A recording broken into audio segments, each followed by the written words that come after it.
তোমার এত বড় সাহস উসামা, তুমি আল্লাহর হাত, আল্লাহর দেয়া বিধান এটার ব্যাপারে সুপারিশ করতে এসেছো? তোমরা কি জানো তোমাদের আগে যত কওম, যত গোত্র, যত জনপদ ধ্বংস হয়েছে তার কারণ ছিল তাদের মধ্যে গরিবরা অন্যায় করলে তারা বিচার করত, আর ধনীরা অন্যায় করলে তারা মাফ করে দিত। খবরদার! মক্কার একটা ভেরি প্রেস্টিজিয়াস এন্ড ডিগনিফাইড ফ্যামিলির নারী চুরিতে ধরা পড়লো। চুরির বিধান হলো হাত কেটে দাও।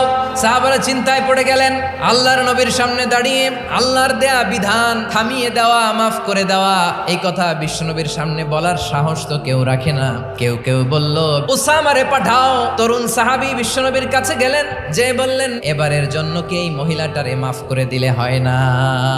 বিশ্বনবী বলেন, জেনে রেখো উসামা, আমার কলিজার টুকরা নয়নের পুটুলি ফাতেমাও যদি চুরির দায়ে ধরা পড়তো, আমি বিশ্বনবী ধরে ফাতেমার ডান হাতটা কেটে দিতে এক বিলম্ব দেরি করতাম না। এই ছিল বিশ্বনবী ইসলামের আদালতের নমুনা।